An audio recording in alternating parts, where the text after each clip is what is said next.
Hey guys, late May 2014, we're back at it again. I don't know if this will look familiar to you or not, but I'm back up on top of the hill on my property. This here is that 1.25 acres that's at the far end of this one field I have up here. I was going to plant it last year, but I just never got to it. I ran out of time and couldn't get it done, so started working it yesterday. I killed it a couple weeks ago. And as you can see, there's still some green stuff in here because I don't know about you guys, but when I spray, I never really know where it's going, and end up finding out I miss some spots, but what are you going to do?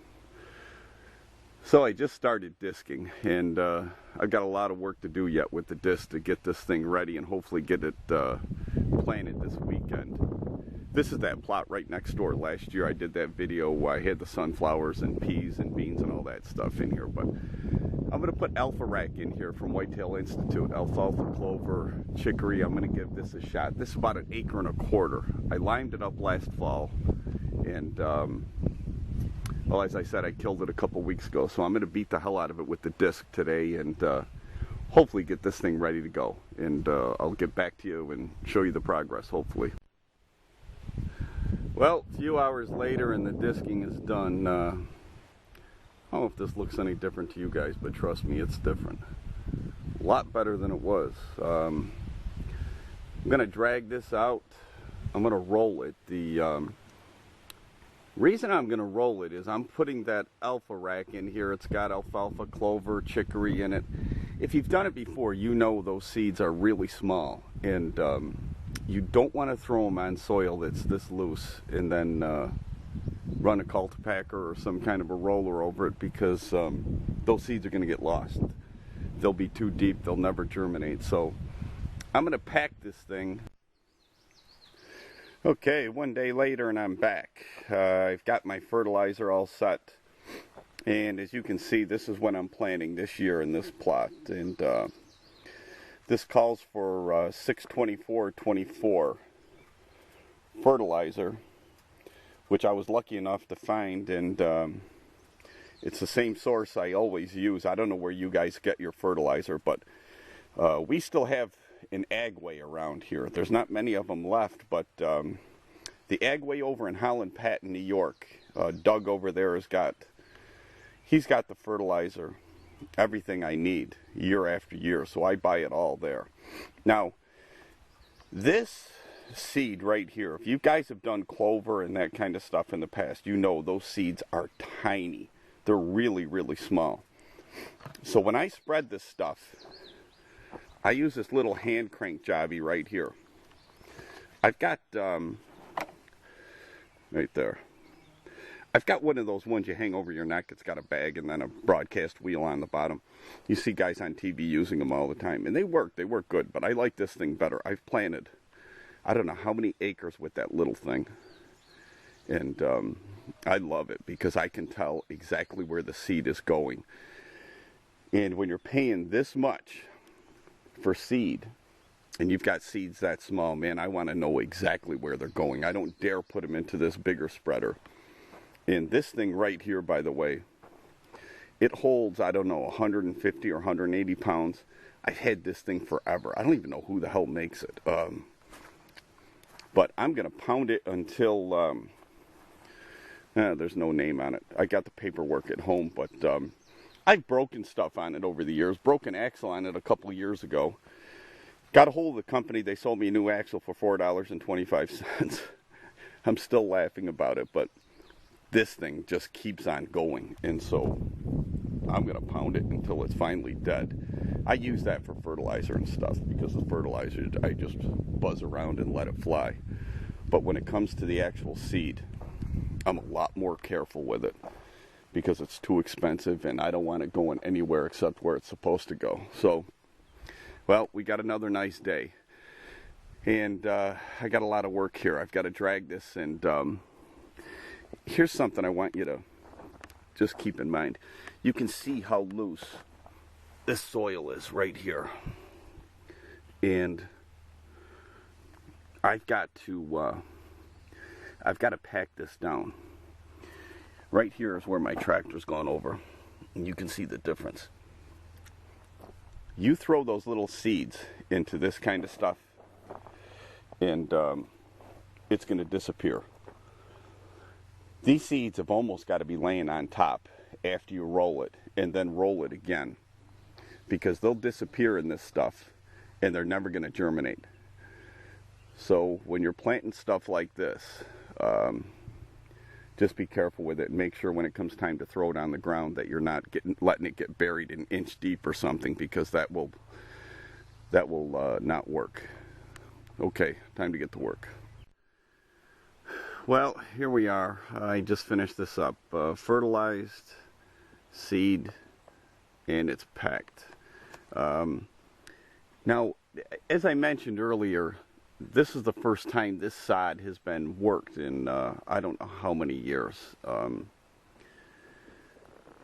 So what I did was, you know, when you're breaking up sod that's this thick, and I'm talking about 4 to 6 inches thick, it's brutal stuff. And when you're done with it, I drag it out, get it ready to seed, and there's still a lot of waves in this plot. So I didn't want to go over it with a roller or cultipacker when I was done, because I figured there was a lot of it I was going to miss. It'll just bounce over it. So especially with really tiny seed like this. So what I did was I packed it with my ATV, and well, 1.25 acres. It took me a while, I can tell you that. But every inch of this is packed now. I don't know what's going to happen, but whatever happens, it's going to be better than what was here before. So rain's coming in a couple days. We'll just hope for the best. I'll be back here and give you guys an update. Thanks for staying around. Well, here we go.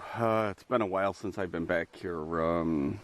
September 3rd now. I don't know when I was last here with the camera, but it had to be June sometime. But you can see how this this plot is shaping up, and it's looking pretty good. I just put the fall fertilizer on it the other day, so a little rain and it should take right off.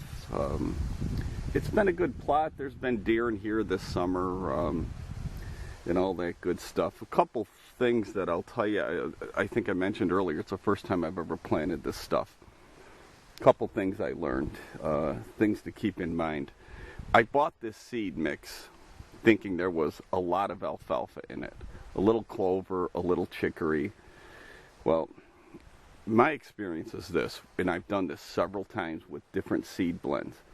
When you buy blended seeds and it says there's chicory in there, I can pretty much guarantee you there's too damn much chicory in there. And this plot is the same thing. Why it's in there, I don't know. My own opinion is that it's easy to grow. It comes up fairly quickly. Looks like you've got a good plot. And yeah, you know, it comes up and all that stuff. But I've mentioned it on other videos of mine. I don't get deer eating chicory. I've got it growing in 3 different places on my property, and they don't eat it. It's as simple as that. And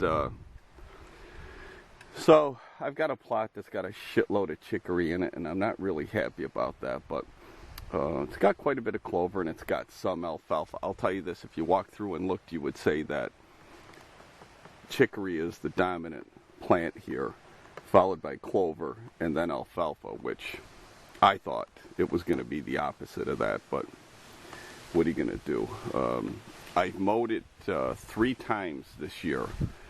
Just mowed it about 10 days ago for the 3rd time, and I'm done for the year now. It's done better, I guess, than I thought it would do the first year. And keep in mind, when you're planting these plants that are perennials, that are you're expecting to get 5, 6 years or more out of. They're slow growing, deep-rooted plants, and they take a while. So make sure that you do the work up front and get the seed bed prepared and spray it a couple times before you do anything. It'll pay off in the long run. You want to plant clover and that stuff and have deer in your plot right off the bat and be shooting deer out of it this fall or whatever. You know, that can probably happen, but you've got to be patient. The next year this plot will be booming. But right now it's doing pretty good. I'm not going to complain. Deer are using it. I'm not happy about the chicory. So what are you going to do? One thing before I close out, I've got another video here about frigid forage, big and beastie. I buy that stuff every year. Oh, this is what's next door.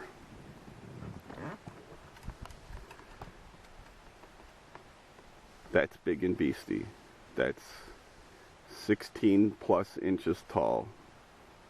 It's been in the ground for 4 weeks, and there's another 3 weeks of growing at least left. 3-4 weeks anyways. And this plot is covered. So little less than 2 acres. I'm just going to tell you this quickly. If you don't know what to plant, you're not sure you want a good fall hunting plot, I've tried them all. There is no better seed than this. It's absolutely the best. It's easy to grow. It's out of the ground, I'm not kidding you, in about 3 to 4 days. It's amazing. I've done a lot of brassicas. This is head and shoulders above everything.